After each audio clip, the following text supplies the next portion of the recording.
Hello guys! Hello Scorpio! Welcome dito sa aking channel Scorpio.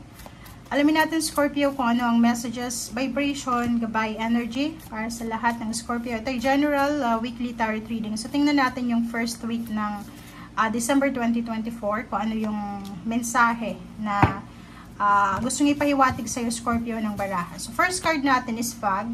So nakikita ko sir dito yung mga parang madidilim na bagay sa paligid mo, like mga misinformation or nangangailangan ka siguro ng tulong emosyonal, or pwedeng yung mga iba sa inyo naghihintay ng sulat, naghihintay ng clarity, naghihintay ng liwanag, ng sagot, ng answers. Siguro for several months hindi masyadong maliwanag, 'di ba? Parang walang clarity. But this week, parang yung yung fog ay posibleng mapalitan siya ng liwanag, 'di ba? Yung parang alam mo yung pagkagising mo sa umagang daming fog, tapos bigla siyang mawawala, parang ganun. So ito yung energy mo, posibleng magliwanag yung kapaligiran mo, mahanap mo yung tamang kasagutan sa mga bagay-bagay na gusto mo ng sagot, mahanap mo yung tamang answers, mahanap mo yung tamang desisyon, and mahanap mo yung tama talaga para sa'yo. Okay. Scorpio, next card natin is Ocean. Ito, go with the flow. So, nakikita ko siya dito, Scorpio, na ang message sa'yo ng baraha sa linggong ito is makinig ka sa sinasabi ng intuition mo, but make sure na sumunod ka sa kung ano yung sinasabi niya. Okay? So, yun, go with the flow lang, let go, let God, let it flow. Diba? Hayaan mo ang universe na mag-decide, mag-control, or kumontrol sa nangyayari sa ngayon. Wag kang gumalaw against the flow kasi mahihirapan ka. Okay? So, yung message sa'yo, Scorpio, ni Archangel Michael ay make a commitment. Okay? So, dito sinasabi sa'yo na as much as possible, kailangan mong maging committed. Kasi minsan, di ba, may mga pagkakataon na parang ayaw natin ng commitment. Sa relationship ganun may iba ayaw ng kasal, ayaw ng anak, diba? Parang gusto lang ma-enjoy nila yung pagsasama nila, parang ganun. So, dito, mapa-relationship man yan, money career, sinasabi na kailangan mo daw na makipag-commit. So, hindi ko alam kung ano yung mga cases nyo kasi iba-iba naman, mga choices natin sa buhay. So, basta sinasabi dyan, kung resonated yan sa'yo, kunin mo, pero kung hindi, let go mo na lang. Okay, Scorpio. Kumuha tayo ng first two cards mo. Okay. Scorpio, nakikita ko sir dito na for almost 4 months or pwedeng 4 weeks, siguro nag-iipon ka ng pera. Tipid na tipid ka. Pwedeng sinusulat mo yung mga expenses mo, sinusulat mo yung mga dumarating sa yung pera, and yung focus mo is makapag-ipon ng pera.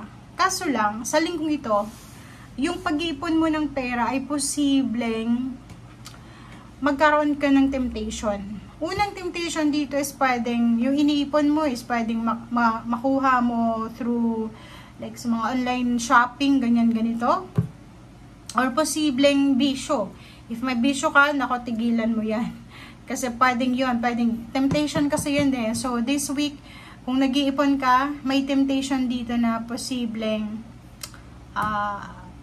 mangyayari sa'yo, parang ganun. Okay?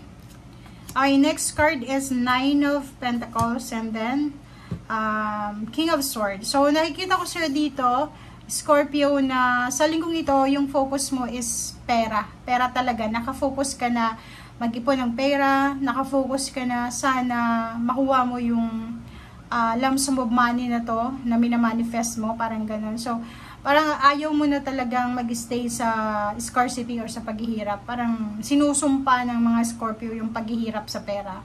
So, yung wish nila is makuha yung financial prosperity na abundance. Okay?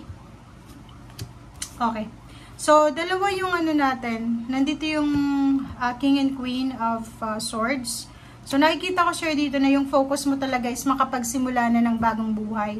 Di ba yung parang kahit hindi ka sigurado, nakikita ko yung Scorpio parang gusto niyang makapag-ibang bansa, lumipat ng mas stable na work, lumipat ng lugar na mas parang level up na lugar.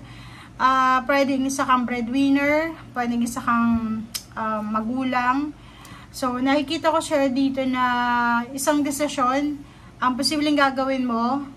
Kailangan mo siguro magpakalayo-layo, kailangan mo siguro magtrabaho sa ibang bansa or sa ibang lugar kasi may mga pamilya ka na umaasa sa'yo. Okay? So, kailangan mo silang proteksyonan, kailangan mo silang bigyan ng tulong, parang ganun. Tulungan sila. Yung Four of Cups, nakikita ko sir dito, may isa kang kapamilya na naghihintay ng tulong galing sa'yo. It's either your mother, father, or siblings, or kung sino man siya. Naghihintay siya ng tulong, naghihintay siya ng message, or pwedeng ikaw, naghihintay ka ng message or tulong from someone na kilala mo.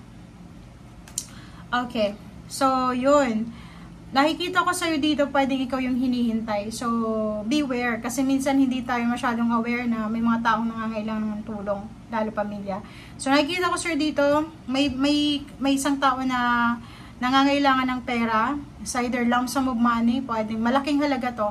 Pwedeng 10,000, 100,000, parang ganun. So, nakikita ko siya dito na nangangailangan siya. Naghihintay siya sa'yo kung kailan mo ibibigay ito. Okay? So, yung iba naman sa iyo dito, pwedeng may secret admirer ka. If you're single, ayos lang. Pero kung may asawa ka, itong ino-offer sa yung pera ng taong ito, pwedeng ano siya, pwedeng makakabuti siya sa needs mo or sa wants mo. Pero kung may asawa ka, nako, it's a temptation. Okay. 8 of Swords. And then, so, nakikita ko sir dito, maging maingat ka sa paghawak ng pera sa linggong ito. Maging matalino ka sa paghawak ng pera sa linggong ito. Kasi, posibleng magsisi ka. In few days, magsisi ka kung bakit mo pinakawalan ang malaking halagang perang to. Bakit naubos yung tawag dito, yung ipon mo, parang ganyan-ganito. Nakikita ko yung ano dito mayroong Scorpio na gusto niyang makapagsimula ng bagong buhay. Buhay emosyonal, parang may asawa siya or ka-live-in partner. Ayaw niya na. Parang gusto niya ng bago. Or parang minamanifest niya yung pumunta ng ibang bansa, makapag-asawa ng ibang lahi, parang ganyan. So nakikita ko rin sa inyo na sawang-sawa na kayong magtrabaho sa Pilipinas. So parang gusto niyong pumunta ng ibang bansa. Itong impress na to guys is, ito yung barahan na parang gusto mo nang baguhin yung pagkatao mo. Kung sana ay makabalik sa dati, parang ganun. So marami kang pagsisisi dito. It's a new beginnings card, fertility, pero maraming regrets ka dito. Parang, ang mindset mo dito is, gusto ko sanang makapagsimula ulit. Yung parang fresh na fresh. Yung parang, kung may babalik ko lang. Yun yung mindset mo. Comment down below if you resonated. Okay, it's your energy to. So, nakikita ko siya dito na isang good news ang posibleng matanggap mo.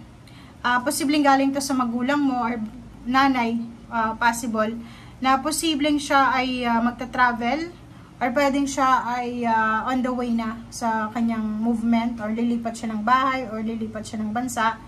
Or may mga taong tutulong sa kanya. Okay? So, yan guys ang sinasabi ng baraha sa'yo. Maraming salamat Scorpio. I hope na makaresonate ka dito and makuha mo yung energy. Bye!